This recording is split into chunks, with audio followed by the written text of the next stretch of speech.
Okay.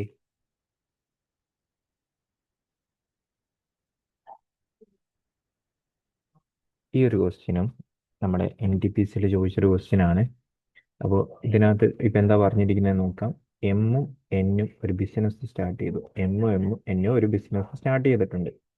M ആണെങ്കിൽ M invest 46,000 more than N. Okay, for 3 months and N invest for 4 months. എമ്മിന്റെ share 450 more than N ആണ്. അതായത് എമ്മിന്റെ share 453 more than A ആണ്. Okay, അവർക്ക് out of 1359, അതായത് അവർക്ക് കിട്ടിയ ടോട്ടൽ പ്രോഫിറ്റ് എന്ന് പറയുന്നത് 1359 ആണ്.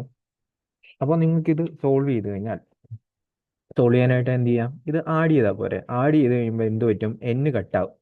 ആഡ് ചെയ്ത് കഴിയുമ്പോൾ എന്ന് കട്ടായി പോകത്തില്ലേ, എന്ന് കട്ടായി പോവും. എന്ന് കട്ടായി പോയിട്ട് എത്ര വരും, 2M എന്ന് പറയുമ്പോഴത്തേക്ക് 18 12 എന്ന് പറഞ്ഞു കിട്ടും. 18 12ന്റെ നേരെ പകുതി എടുത്തു കഴിഞ്ഞാൽ എത്ര, 18 12ന്റെ നേരെ പകുതി എടുക്കുക. പകുതി എടുത്തു കഴിഞ്ഞാൽ എന്ത് കിട്ടും, എമ്മിന്റെ വാല്യൂ കിട്ടും, 906 എന്ന് പറഞ്ഞു കിട്ടും. ഓക്കെ, എം 906 ആണെങ്കിൽ എന്ന് എത്രയായിരിക്കും, 453 ആയിരിക്കും. ശരിയല്ലേ, 453. കാരണം എന്താണ്, നിങ്ങൾ ഇതിൽ ഏതെങ്കിലും ഒരെണ്ണത്തിൽ കൊണ്ട് സബ്സ്റ്റിറ്റ്യൂട്ട് ചെയ്താൽ മതി. ഓക്കെ, ഇനിയിപ്പോൾ ഞാൻ ചുമ്മാ M/N റേഷ്യോ എടുത്തു കഴിഞ്ഞാൽ നിങ്ങൾക്ക് എന്ത് കിട്ടും, 2:1 എന്ന് പറഞ്ഞ് കിട്ടത്തില്ലേ. കാരണം അത് ഇതിന്റെ നേരെ ഇരട്ടിയാണ് നേരെ മുകളിൽ കിടക്കുന്നത്. അപ്പൊ 2:1. അല്ലെങ്കിൽ ഇവർ പ്രോഫിറ്റ് വീതിച്ചു കൊടുത്ത റേഷ്യോ 2:1 എന്ന് പറയാം. ശരിയാണല്ലോ, പ്രോഫിറ്റ് വീതിച്ചു കൊടുത്ത റേഷ്യോ 2:1. അപ്പോ ഞാനാണെങ്കിൽ എം ഇൻവെസ്റ്റ് ചെയ്ത തുക, എമ്മിന്റെ ക്യാപിറ്റൽ എം എന്ന് പറഞ്ഞെടുത്തെന്ന് വിചാരിച്ചു, സ്മോൾ എം. അത് 3 മാസത്തേക്കാണ് ആളിട്ടിരിക്കുന്നത്. എന്ന് എമ്മിനേക്കാളും 46,000 രൂപ കുറവാണല്ലോ. 46,000 രൂപ കുറവാണല്ലോ. എത്ര നാളത്തേക്ക്, 4 മാസത്തേക്ക്. 4 മാസത്തേക്ക്. ഇതിന്റെ റേഷ്യോ 2:1.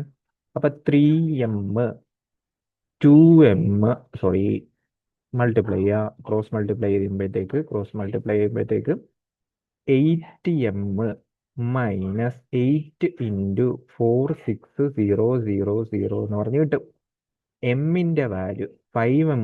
ഇത് നിങ്ങൾ അങ്ങോട്ടും ഇങ്ങോട്ടേക്ക് മാറ്റിക്കഴിഞ്ഞാൽ, ഇതിനിപ്പുറത്തോട്ടും കൊണ്ടുപോയി കഴിഞ്ഞാൽ 5Mന്റെ വാല്യൂ 8 ഇൻറ്റു 46000 എന്ന് പറഞ്ഞ് കിട്ടും.